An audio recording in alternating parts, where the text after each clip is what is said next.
The notification came on a Tuesday morning. Kiva was reorganizing a shipment of medical supplies when Yuna called everyone to the main office for a meeting. The usual cheerful atmosphere felt tense. Doyen stood at the front of the room, his expression serious. Beside him was Junho, the company's financial officer, a quiet human who rarely attended warehouse meetings. "Everyone, we have news," Doyen began. "We've been offered a contract with the Galactic Medical Supply Consortium. It's a huge opportunity, worth more than our current annual revenue." Excited murmurs spread through the room. Kiva's patterns brightened. More business meant more stability, better pay, expanded benefits. "However," Junho added, his voice cautious, "the contract requires a full company audit by the Galactic Trade Commission. They'll be examining our records, our procedures, and our personnel." "When?" Yuna asked. "Starting next week. The audit will take approximately 10 days. After the meeting, work continued, but the atmosphere remained tense. Kiva threw herself into her tasks, making sure every inventory record was perfect, every shipment properly documented. She couldn't let anything in her department reflect badly on the company. The auditor arrived the following Monday. Trade Representative Kelsor, a high-ranking Kryn official, swept into the warehouse with 2 assistants. Kiva was updating records when she heard his voice and froze. She knew that voice. Kelsor was the administrator who had rejected her job application months ago, the one who had dismissed her as a broken family unit bringing misfortune. Their eyes met across the warehouse. Kelsor's mandibles clicked in recognition. His expression shifted to something cold and calculating. "Interesting," he said to his assistants, loud enough for others to hear. "Very interesting indeed." Over the next 3 days, Kelsor conducted his audit with meticulous attention. He examined financial records, shipping manifests, and employee files. But Kiva noticed he spent extra time in the warehouse, watching her work, asking pointed questions. On the 4th day, he requested a private meeting with Doyun. Kiva was working nearby and heard raised voices from the office. "Your company employs questionable individuals," Kelsor said. "I employ qualified individuals," Doyun replied, his voice tight with controlled anger. "That Riltan female, Kiva. I rejected her application at my own company for good reason. Single parent, broken family unit, sick child. These are red flags for unreliability and cultural incompatibility. She's been nothing but reliable here, perhaps, but her presence raises concerns about your company's judgment and standards. The consortium values stability and integrity, and I value competence and character. Kiva is one of my best workers." Kelsor's voice grew colder. "I will be including my concerns in my official report. The consortium will need to decide if they wish to associate with a company that employs such individuals." That evening, Doyen called another meeting. His face was drawn, tired. Honyo stood beside him looking worried. "I'm not going to sugarcoat this," Doyen said. "Kelsor is threatening to recommend against awarding us the contract unless we make personnel changes." "What kind of changes?" Minho asked, though everyone knew the answer. "He wants me to fire Kiva." The room erupted. Workers shouted protest. Jiho stood up angry. Hana's face went hard. Even quiet Krell spoke up, defending Kiva. Kiva sat frozen in her chair. This was it. The moment she had feared. She would lose everything again, and this time she would drag down good people with her. "I'll resign," she said quietly. The room fell silent. Everyone turned to look at her. "I'll resign," she repeated louder. "I won't let my problems destroy this company. You've all been too kind to me. I won't repay that kindness by costing you this contract." "Absolutely not," Doyen said firmly. "We don't throw people away because they're inconvenient. But the contract, I don't care about the contract. I care about doing the right thing." Junho stepped forward. "Doyen, be reasonable. This contract could set us up for years. We could expand, hire more people, help more families. Is one employee worth losing all that?" "Yes," Doyen said without hesitation. "Because if I fire Kiva to appease a bigot, what message does that send? That we only stand by our principles when it's profitable? That people are disposable when they become inconvenient?" He looked around the room. "That's not who we are. That's not who humans are," Yuna spoke up. "What if we fight it?" "Challenge his assessment? On what grounds?" Hunyo asked. "He's a trade commission representative. His word carries enormous weight." Kiva stood up, her patterns shifting rapidly through colors. "Maybe there's another way. What if I prove him wrong? Show that his concerns are baseless? How? Doyen asked. I can audit every single inventory record from the past year, show perfect accuracy, demonstrate that I haven't been unreliable despite my personal situation, give you evidence to counter his claims. Kiva, that would take days of work, Yuna said. Then I'll work days and nights. I'll do whatever it takes. Jiho stood. I'll help. Me too, Hana added. One by one, the workers volunteered. Even Junho, who had argued for practicality, nodded his agreement. All right, Doyen said, his voice thick with emotion. Let's show Representative Kelsor what Park's Freight Solutions is really made of. For the next 4 days, Kiva barely slept. She cross-referenced every inventory record, verified every shipment, and documented every process. Jiho helped with technical details. Hana gathered employee testimonials. Aaron even wrote a letter about how the company's support had helped Sala's health improve. During the audit, Kiva discovered something interesting. A discrepancy in a shipment from 6 months ago before she was hired. The error had resulted in overcharging a client by 300 credits. The mistake had never been caught or corrected. She brought it to Doyen immediately. This could hurt the audit, or it could help, Doyen said thoughtfully. It shows honesty and our commitment to accuracy. We'll report it, refund the client, and use it to demonstrate our improved system since you implemented your new methods. The formal hearing was scheduled for the following week. Representatives from the Galactic Trade Commission would review Kelsor's report and make a final decision on the contract. The night before the hearing, Kiva sat with Sala in their quarters. Her daughter was healthier than she had been in months, her scales bright and strong. Are you scared, Mom? Sala asked. Yes, Kiva admitted, but I'm also ready. I've worked hard. I've done my best. Whatever happens tomorrow, I know I gave everything I had. Aaron says humans believe in fighting for what's right even when it's hard. Aaron is correct. Humans do believe that.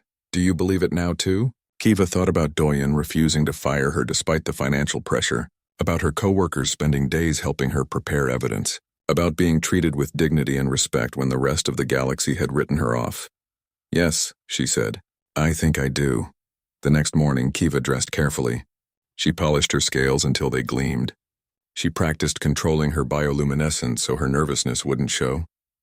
She reviewed her evidence one final time. At the hearing room, she met Doyen and the others. Jiho gave her an encouraging smile.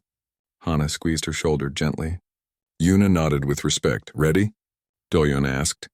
Kiva looked at the humans who had given her a chance when no one else would, who had stood by her when it would have been easier to let her go, who had shown her that worth wasn't determined by circumstances but by character and effort. Ready, she said. They walked into the hearing room together. Representative Kelsor was already seated, his expression confident and dismissive. The commission representative sat behind a long table, neutral and watchful. Kiva placed her evidence data pad on the table and prepared to fight for her place in this strange, wonderful human company that had become her home. Whatever happened next, she would face it with the dignity and strength these humans had taught her she possessed. The hearing room was cold and formal, designed to intimidate. 3 commission representatives sat behind their table, their faces carefully neutral. Representative Kelsor sat to one side, his assistants arranging documents with practiced efficiency. On the other side, Doyen and his team sat in simple chairs looking small against the bureaucratic machinery arrayed against them. The lead commissioner, a Vendari named Toth, opened the proceedings. We are here to review Trade Representative Kelsor's audit of Park's Freight Solutions regarding Contract 47B with the Galactic Medical Supply Consortium. Representative Kelsor, please present your findings. Kelsor stood, his movements precise and confident. My audit revealed several concerning factors.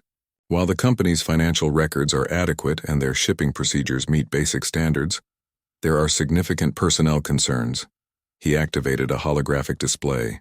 Images appeared in the air, including employee files. Kiva's file was prominently featured. This company employs individuals with questionable backgrounds, broken family units, those shunned by their own cultures, even individuals with criminal records. His eyes flicked toward Krell, who sat in the audience. While their work may be technically adequate, these choices reflect poor judgment and raise questions about the company's reliability and professional standards. One of the commissioners, a Thosian, leaned forward. Are you suggesting that hiring these individuals violates trade regulations? not explicitly.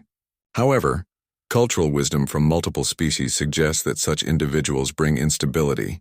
The consortium deserves partners who demonstrate sound judgment in all areas, including personnel decisions. Toth nodded. Mr. Park, you may respond. Doyen stood and Kiva noticed he seemed calm, almost relaxed. Representative Kelser is correct about one thing. We do hire people that other companies won't. We hire single parents, those with medical challenges, and yes, those who have made mistakes in their past. Want to know why? He didn't wait for an answer. Because humans learned a long time ago that circumstances don't define capability. We judge people by their actions, their character, and their willingness to work hard. And by those standards, our team is exceptional. He gestured to Yuna, who activated their own holographic display. Charts and graphs appeared, showing productivity metrics, accuracy rates, and customer satisfaction scores. Since implementing our current hiring philosophy 3 years ago, our company's efficiency has increased by 47%. Customer satisfaction is at 96%. Employee retention is the highest on this station. Why? Because we value people, and people who feel valued work harder and better. Kelsor's mandibles clicked dismissively. Statistics can be manipulated. The cultural reality remains. Cultural bias, you mean, Doyen interrupted. The room went silent. Interrupting a trade commission representative was a serious breach of protocol. Doyen continued, his voice steady but hard. Representative Kelsor rejected Kiva's job application at his own company months ago. Not because she lacked skills, but because she's a single mother with a sick child. He called her a broken family unit bringing misfortune. Those were his exact words. Kelsor's expression tightened. That is a traditional Kryn perspective. It's discrimination, Doyen said flatly. And now he's using his position to punish me for hiring someone he rejected. This isn't about our company's capabilities. It's about him being unable to accept that he was wrong. Toth raised a hand. These are serious accusations, Mr. Park. Do you have evidence? I have something better. I have results. Doyen nodded to Kiva. Kiva, please present your findings. Kiva stood, her legs trembling but her voice steady. She activated her datapad, and new images filled the holographic display. I have audited every inventory transaction for the past year. She began. Before my employment, the warehouse accuracy rate was 78%. There were frequent errors, misplacements, and discrepancies. Since I implemented my organizational system based on Rilton's spatial memory techniques, accuracy has increased to 99.4%. She brought up detailed charts showing the dramatic improvement. The commissioners leaned forward studying the data. During my audit, I discovered an error from before my employment. A client was overcharged 300 credits due to an inventory mistake. Mr. Park insisted we report it and issue a full refund, even though it could have damaged this hearing's outcome. That's the kind of integrity this company operates with. She looked directly at Kelsor. You rejected me because you assumed a single mother with a sick child would be unreliable. But I haven't missed a single shift. I haven't made a single critical error. I've improved this company's operations significantly.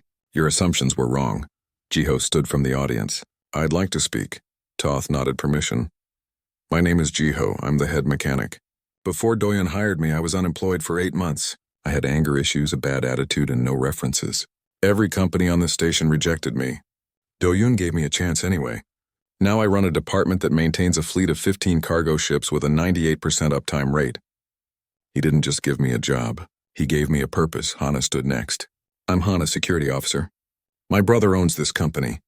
I've watched him build it from nothing by investing in people others throw away. Every single person he's hired has exceeded expectations because he treats them with respect and dignity. That's not poor judgment. That's exceptional leadership. One by one, workers stood and shared their stories. Minho talked about being unemployed at 52 and finding purpose again. Krell spoke about being given a second chance after making mistakes. Aaron talked about learning more from this diverse workplace than from any classroom. The final testimony came from an unexpected source. A small datapad was passed to the commissioners containing a letter. Toth read it aloud. My name is Sala. I am 7 years old. My mother works at Parks Freight Solutions. Before she got this job, I was very sick. We didn't have enough money for my medicine. Other companies wouldn't hire my mother because I was sick. They said we were bad luck. But the humans at Parks Freight Solutions gave my mother a chance. Now I have medicine. I am getting better. I can study and play and dream about my future.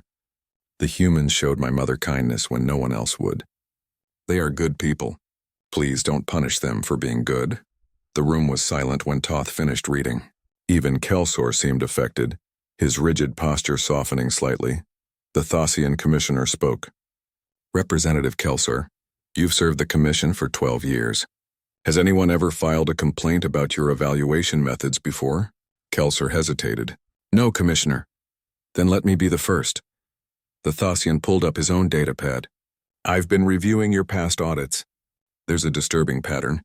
You consistently rate companies lower if they employ single parents, those with medical issues, or individuals from certain cultural backgrounds. In 3 cases, companies lost contracts specifically because of your personnel objections. Another commissioner, a Kryn female, added, "This reflects poorly on the commission. We're supposed to evaluate business capabilities, not enforce cultural prejudices." Kelsor's confident demeanor cracked.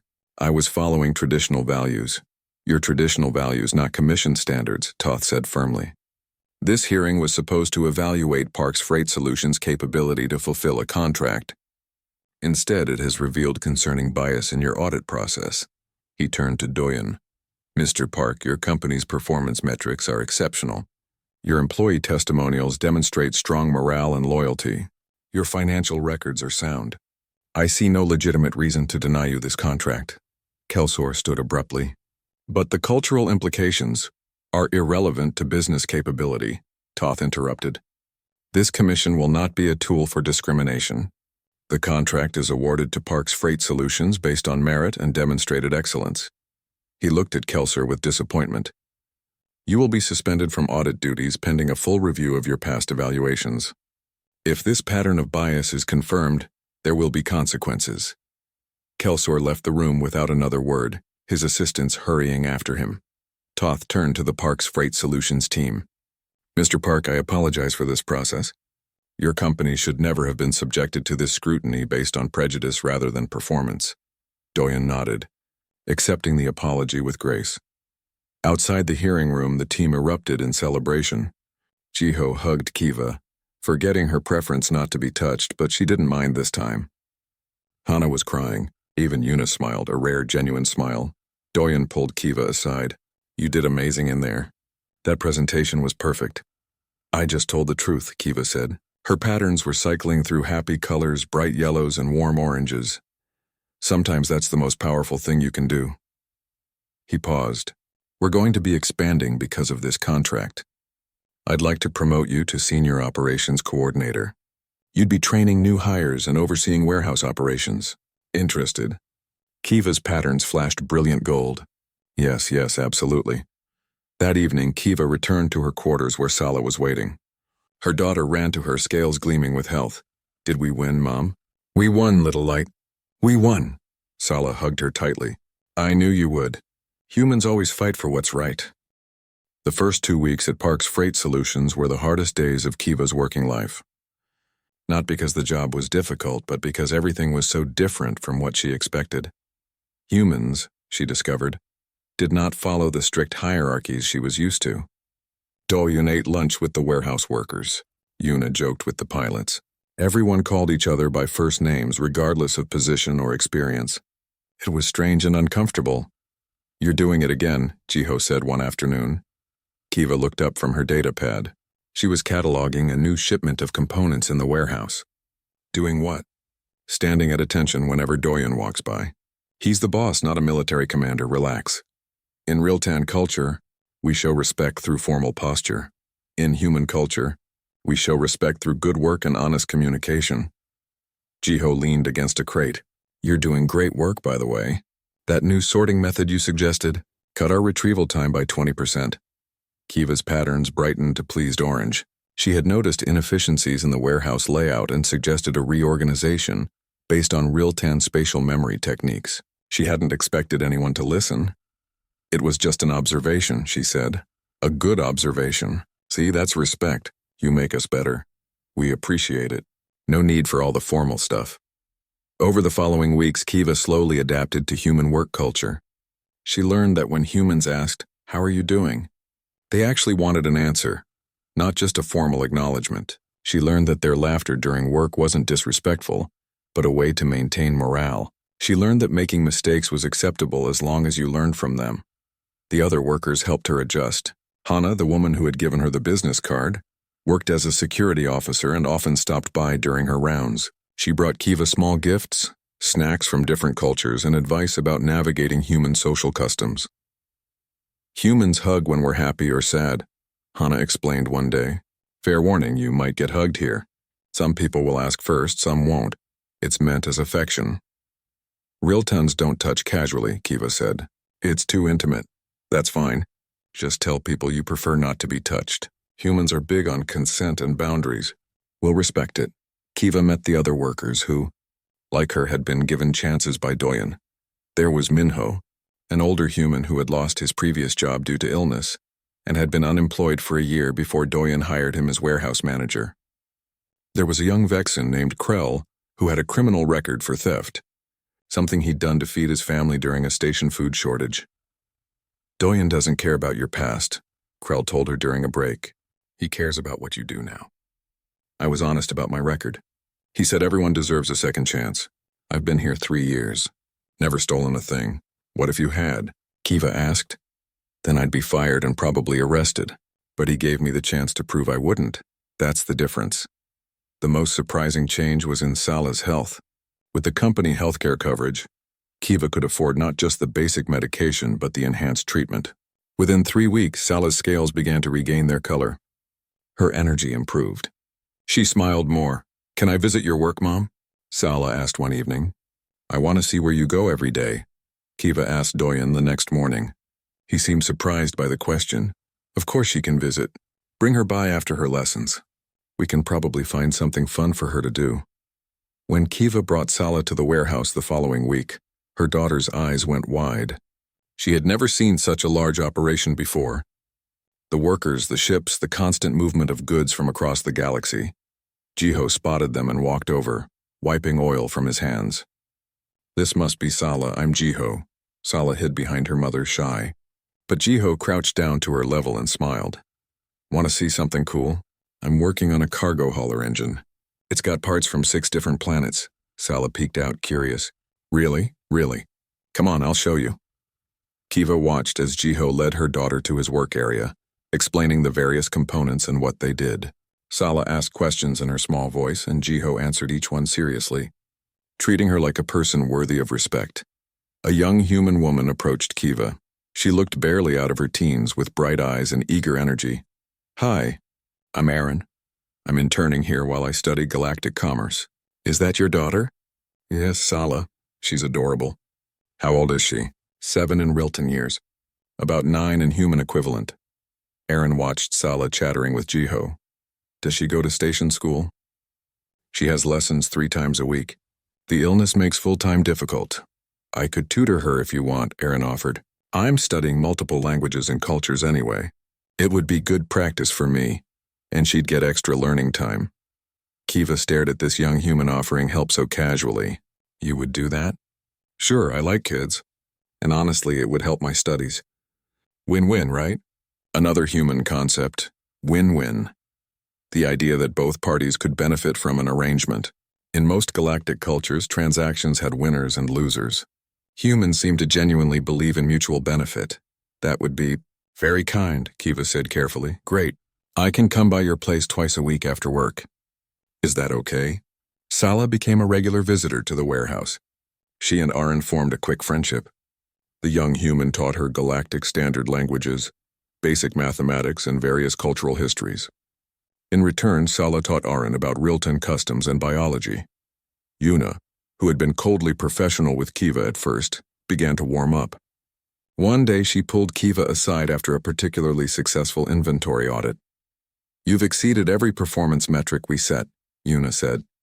Your spatial memory system has revolutionized our warehouse efficiency. Thank you, Kiva said, surprised. I'm going to be honest with you. When Doyen hired you, I thought he was making a mistake. I thought you'd be unreliable, that you'd have too many personal issues affecting your work. Yuna paused. I was wrong. You're one of the best workers we have. Kiva's pattern shifted through several colors. Shock, pride, gratitude all mixing together. I owe him everything, Kiva said quietly. This job, Sala's health, our future. I work hard because I don't want to lose it. That's what I told Doyun, Yuna admitted. That people with something to lose work harder. But it's more than that with you. You're genuinely talented. You care about quality. Those are rare traits. That evening, Kiva sat with Sala in their quarters.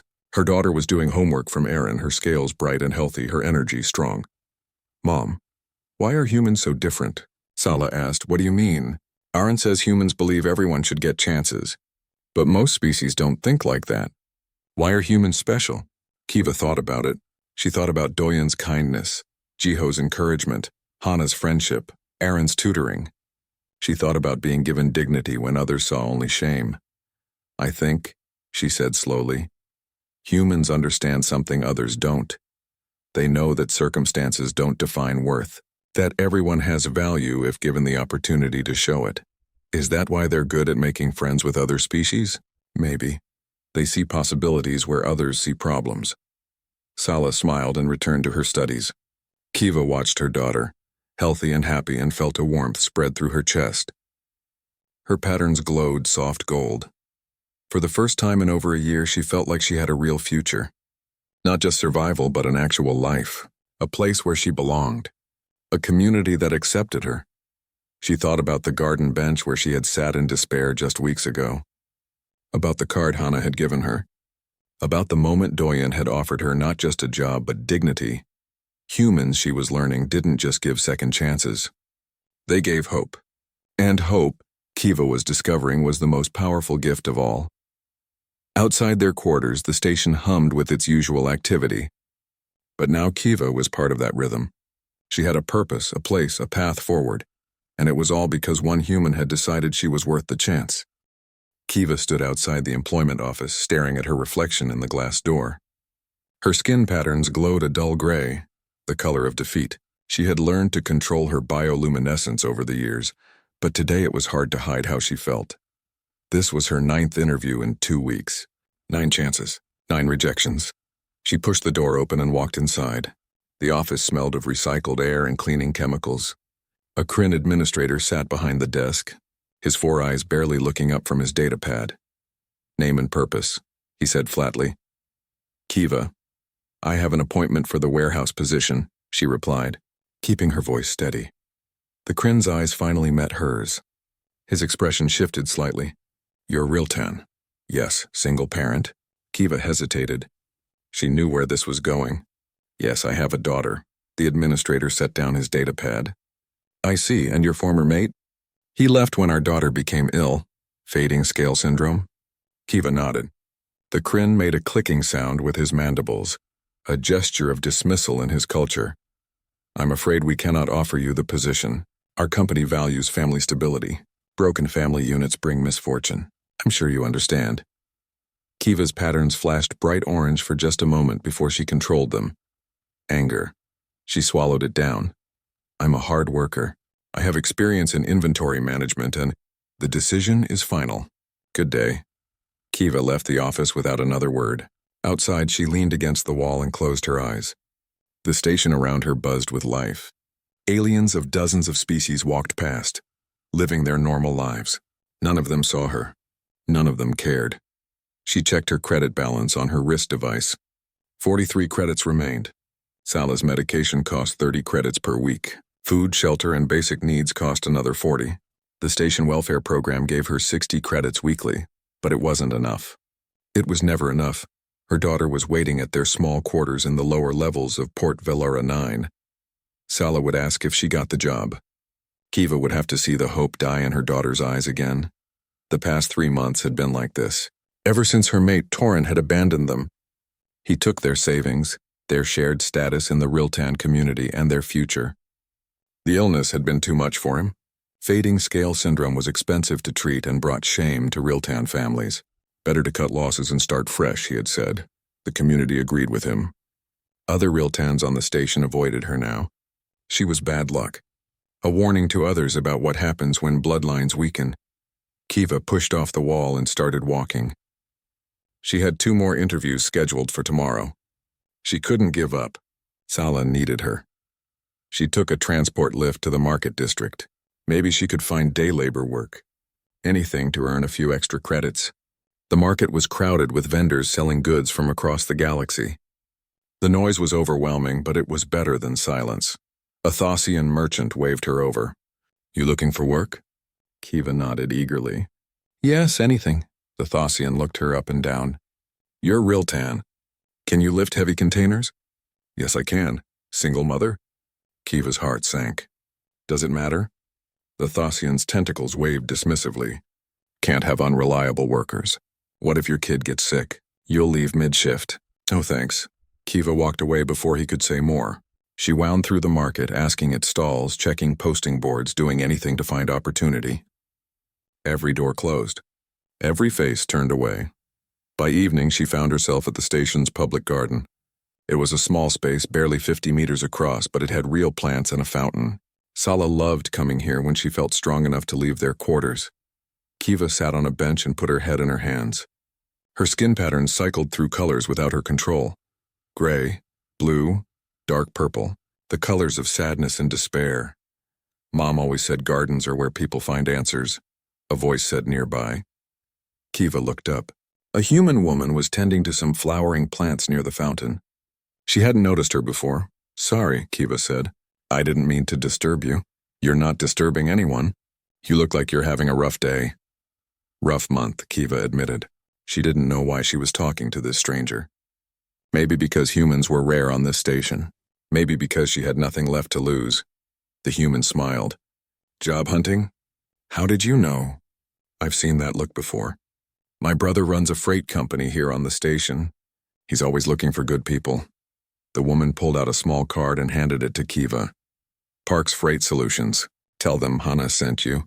Kiva looked at the card. The address was in the commercial district, level 7. "Your brother hires anyone," Hana laughed. "Doyen hires people who want to work. He doesn't care about much else. Fair warning, though. He'll ask you lots of questions. Humans are nosy like that." "Thank you," Kiva said, holding the card carefully. "I'll go tomorrow." "Good luck," Hana said, returning to her plants. Kiva stood and made her way back to the lower levels. When she entered their small quarters, Sala was lying on her sleeping mat, reading from a datapad. Her scales had the pale, faded look that gave the disease its name. "Did you get a job, Mom?" Sala asked. Kiva knelt beside her daughter and touched her forehead. "Still warm?" "Not yet, little light. But I have another interview tomorrow." "With who?" "Humans." Sala's eyes widened. "Really? I heard humans are strange." "They smile when they're happy and when they're lying." Kiva smiled despite herself. "Where did you hear that?" "From my teacher. She said humans are unpredictable." "Maybe that's not such a bad thing," Kiva said. She gave her daughter the medication and helped her settle in for sleep. Later, lying on her own mat, Kiva stared at the ceiling. She thought about the card in her pocket. Parks Freight Solutions. She had heard things about humans. They were new to the galactic community, only making contact 40 years ago. They fought in strange ways. They felt emotions intensely. They made decisions that seemed illogical to other species. But what choice did she have? Tomorrow she would go. Tomorrow she would face whatever questions this Doyen asked. Tomorrow she would try one more time. Her skin patterns finally settled into a soft green, the color of cautious hope. Outside their quarters, the station hummed with life. Thousands of beings pursuing their dreams, their goals, their futures. Somewhere among them was a human who might give her a chance. Kiva closed her eyes and let herself imagine it. Just for a moment, she let herself believe that tomorrow might be different. The commercial district on level 7 was different from the lower levels where Kiva lived. The corridors were wider, cleaner, and better lit.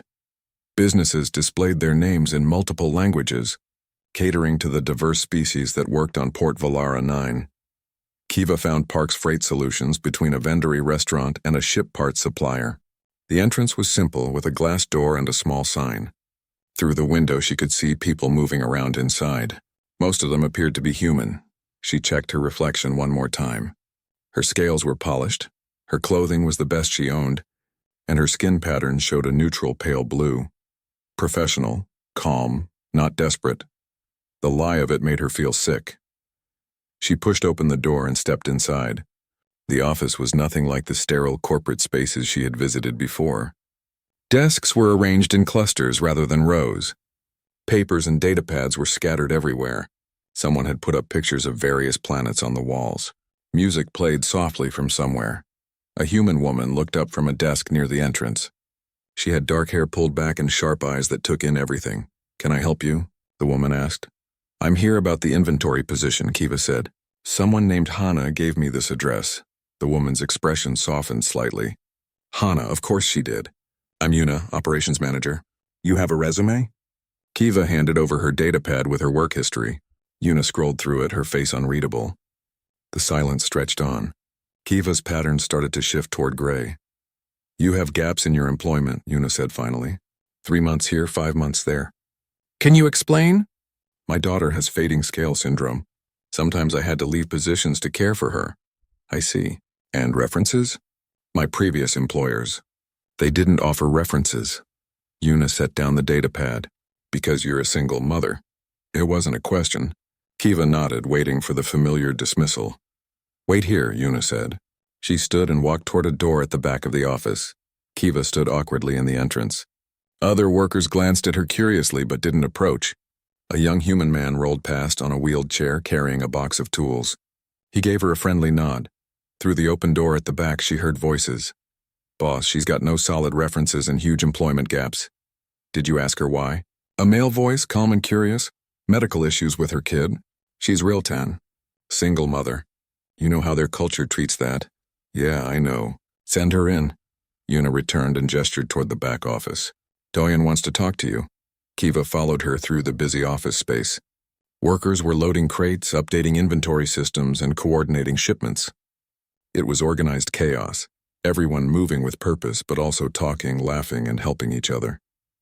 The back office was small and cluttered. A human man sat behind a desk covered in datapads, shipping manifests, and half-empty coffee cups. He looked to be in his late 30s with kind eyes and tired smile. He stood when she entered. "Kiva, right? I'm Doyen Park. Please sit down." Kiva sat in the chair across from him. She prepared herself for the standard interview questions. "Tell me about your daughter," Doyen said instead. Kiva blinked. "What? Your daughter? What's her name?" "How old is she?" "Sala. She's 7 years old in real-time development. She has fading scale syndrome. That's the one that affects cellular regeneration, right? Scales lose their color and strength?" "Yes, without treatment it gets worse, eventually." Kiva couldn't finish the sentence. Doyen leaned back in his chair. "And her father?"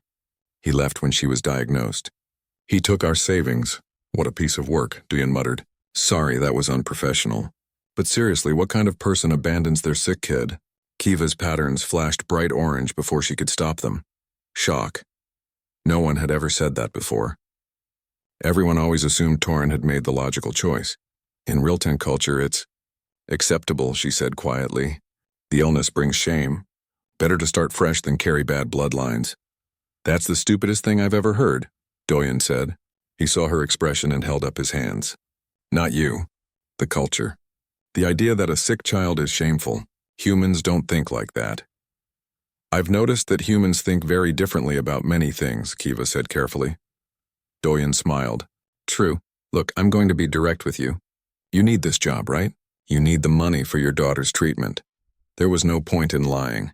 "Yes." "And no one else will hire you because you're a single mother with a sick kid?" "Yes." "Here's what I can offer.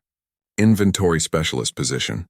You'll be managing our warehouse stock, coordinating with suppliers, and keeping our records accurate. The pay is standard for the position, but we offer full station healthcare benefits. That includes dependent coverage." Kiva stared at him. "Dependent coverage?" "Your daughter would be covered under the company health plan. Her medications, her treatments, all of it. I don't understand. You haven't even tested my skills. You haven't checked my references. Why would you offer me this?" Doyen shrugged. "You need help. I need workers. Your resume shows you have the basic skills. The rest we can train. And honestly, I've found that people who have something to fight for work harder than people who don't." Yuna appeared in the doorway. "Boss, can I talk to you for a minute?" Doyen excused himself and stepped into the hallway with Yuna. Their voices were low, but Kiva's hearing was sharp. "You're doing it again," Yuna said. Doing what? Taking chances on people everyone else has given up on. What if she can't handle the work? What if she has to leave because of her kid? Then we'll figure it out. That's what we do, Una. We give people a shot. That's what humans do, you mean? Most species don't operate like this. Maybe they should. There was a long pause. Then Una sighed. Fine, but I'm watching her closely during the trial period. Fair enough. Doyen returned to the office. Sorry about that. So are you interested in the position? Kiva's mind raced. This had to be too good to be true. There had to be a catch. But when she looked at Doyen's face, she saw only genuine kindness. When would I start? She asked. How about right now? We can do the paperwork. Get you set up in the system and Jiho can show you the warehouse. He's our head mechanic, but he knows the inventory system inside and out. Right now? Unless you have somewhere else to be? Kiva thought of Sala back in their quarters, probably reading or resting. She thought of the medication they needed to buy in 3 days. She thought of all the closed doors and turned backs. No, she said. I don't have anywhere else to be. Great. Doyen stood and extended his hand. Kiva knew this gesture. Humans shook hands to seal agreements. She placed her hand in his and he shook it firmly. Welcome to Parks Freight Solutions, Kiva. I think you're going to do just fine here. As Doyen led her out to the main office to begin the paperwork, Kiva felt something she hadn't felt in months. Her skin patterns shifted to a warm golden yellow. Hope. An hour later, Kiva stood in the warehouse with Jiho, a cheerful human with grease-stained hands and an easy smile. He showed her the inventory system, explained the organization method, and introduced her to the other warehouse workers. Don't worry if you mess up at first, Jiho said. Everyone does. Doyen's patient. He gave me a job when I had nothing but a toolbox and attitude problems. He grinned. Still working on the attitude problems, but at least now I have a purpose. Why does he do it? Kiva asked. Why does he hire people like us? Jiho thought for a moment. I asked him that once. He said humans learned a long time ago that everyone deserves a chance to prove themselves. Not everyone takes it, but you can't know who will unless you offer it. He shrugged. Also, I think he just likes helping people. It's a human thing. Kiva looked around the warehouse at the organized chaos, at the workers from different species cooperating efficiently, at the opportunity she'd been given. Yes, she said softly. I think it is a human thing.